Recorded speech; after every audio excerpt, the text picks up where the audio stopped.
एक गांव में निधि और सुनैना नाम की दो लड़कियां रहती थी। वो दोनों बहुत गहरी दोस्त थीं। वो सारा दिन एक साथ ही रहती थी। उन दोनों की दोस्ती गांव भर में मशहूर थी। वो दोनों बहुत चंचल और सुंदर भी थी। गांव का हर जवान व्यक्ति उन दोनों को हसरत भरी निगाहों से देखता था। एक दिन सुनैना के मामा गांव आते हैं और सुनैना उन्हें देखकर खुश होकर बोलती है, मामा जी, इतने सालों बाद आपको मेरी याद कैसे आ गई?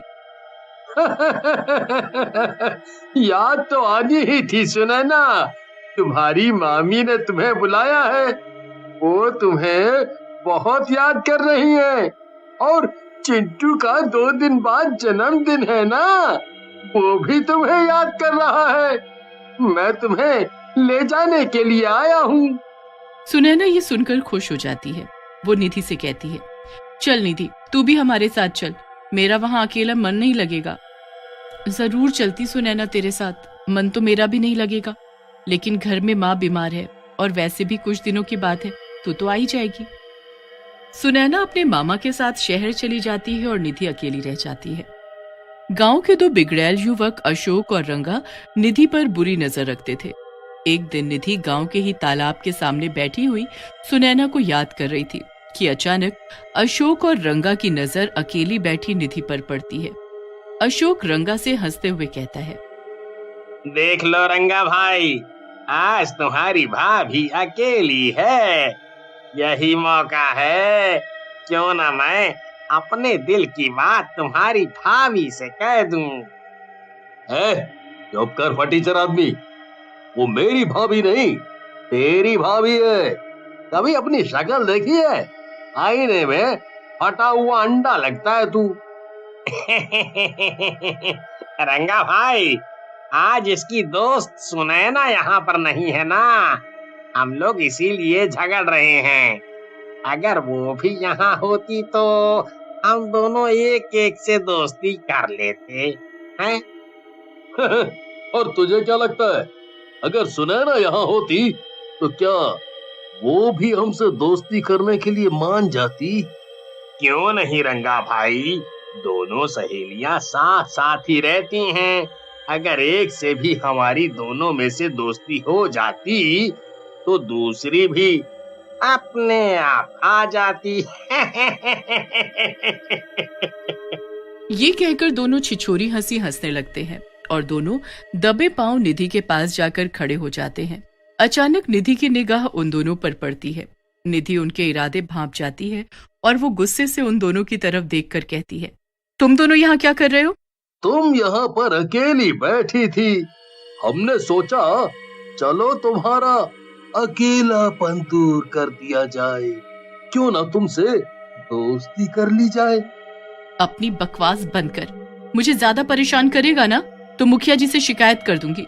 अभी परसों ही तो चप्पल और चिमटी से तुम दोनों गांव भर में पिटे हो, फिर भी अपनी छिछोरी हरकतों से बाज नहीं आते। चले जाओ यहाँ से। निधि की बात सुनकर अशोक और रंगा गुस्सा हो जाते हैं। अशोक गुस्से से रंगा से कहता है, रंगा भाई, ये कुछ ज्यादा बोल रही है? आज इसे अपनी भाभी बना कर ही छोड़ो। हाँ। रंगा निधि को पकड़ने के लिए बुरी नीयत से आगे बढ़ने लगता है। निधि ने उसके इरादे भांपकर जैसे ही भागने के लिए अपने कदम बढ़ाए कि उसका पैर किसी पत्थर से टकरा जाता है और उसकी वहीं मौत हो जाती है। ये क्या किया तुमने रंगा भाई? तुमने तो इसे मार दिया।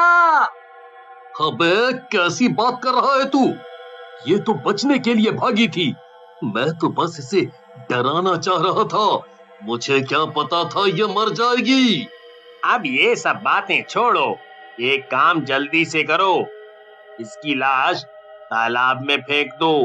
कहीं गांव वालों की नजर इस पर पड़ गई तो हम दोनों के लेने के देने पड़ जाएंगे। सभी गांव वालों ने हमें इस तालाब की ओर आते हुए देखा है। हाँ। तुम सही कह रहे हो अशोक, हमें ऐसा ही करना चाहिए। इतना कहकर दोनों निधि की लाश तालाब के अंदर फेंक देते हैं। कुछ दिन बाद सुनैना गांव आती है, मगर वो निधि को मौजूद नहीं पाती। सुनैना निधि को हर जगह ढूंढती है, मगर निधि कहीं नहीं मिलती। सब गांव वाले उससे कहते हैं कि निधि कुछ दिनों से दिखाई ही नहीं दी। सुनैना निधि की माँ से भी पूछती है, माँ, क्या निधि गांव से कहीं बाहर गई हुई है क्या? मैंने हर जगह ढूंढा लेकिन वो मुझे कहीं नहीं मिली। नहीं बेटी, मैं खुद कुछ दिनों से परेशान हूँ। मुझे लगा था कि शायद वो शहर चली गई है, क्योंकि वो तेरे बगैर रह नहीं पाती थी ना। ठीक है माँ, मैं चलती हूँ, आप परेशान मत हो, आ जाएगी वो घर। उदास होकर सुनैना उसी तालाब के पास जाकर बैठ जाती है जहाँ पर निधि की मौत हुई थी। सुनैना वहाँ पर रो रो कर निधि को याद कर रही होती है। मेरी प्यारी सहेली निधि, तुम कहाँ चली गई?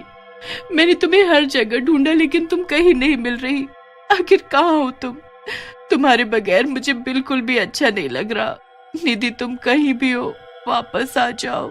अचानक से रंगा और अशोक फिर वहां पर आ पहुंचे और रंगा की नजर अकेली सुनैना पर पड़ जाती है। रंगा अशोक की तरफ देखकर कहता है, देख रहे हो अशोक, सुनैना निधि से ज्यादा खूबसूरत है। आज तो मैं उसे तेरी भाभी बना कर ही छोड़ूंगा।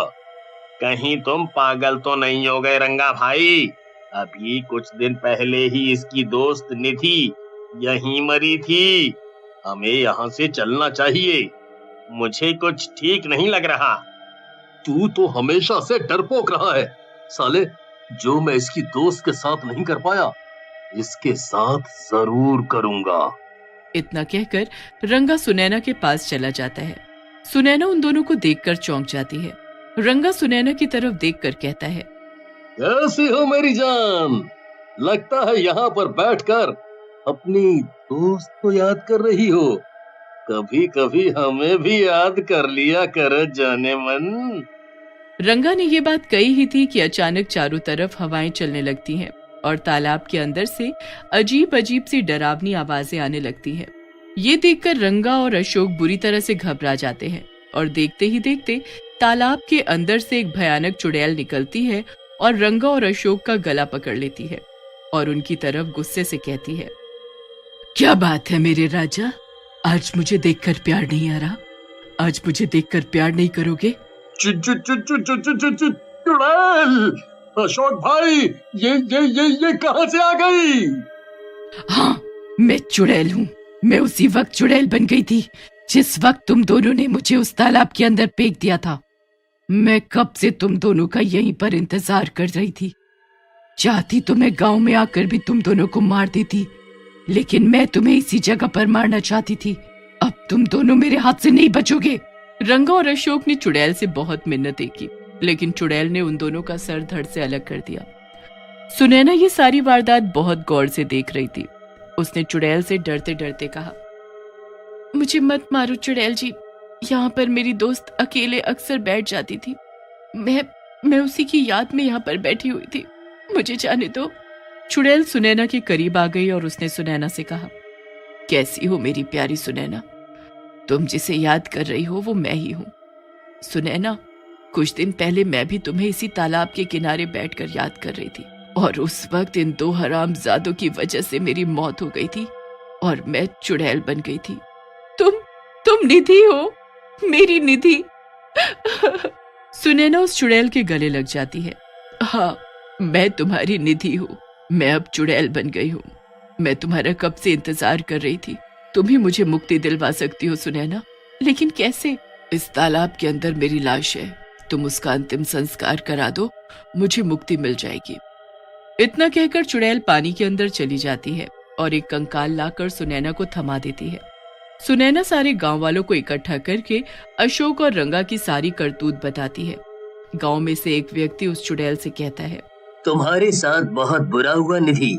अगर मुझे पहले पता होता कि रंगा और अशोक इतने नीच आदमी हैं, तो मैं पहले ही जान से मार देता। तुम बिल्कुल फिक्र मत करो, तुम्हारे बाद हम तुम्हारी दोस्त का और तुम्हारी माँ का, सारे गांव वाले अपनी माँ की तरह ख्याल रखेंगे। गांव वाले निधि का धर्म कर्म के अनुसार अंतिम संस्कार कर देते हैं और निधि चुड़ैल के रूप से मुक्त हो जाती है और उसकी आत्मा को शांति मिल जाती है।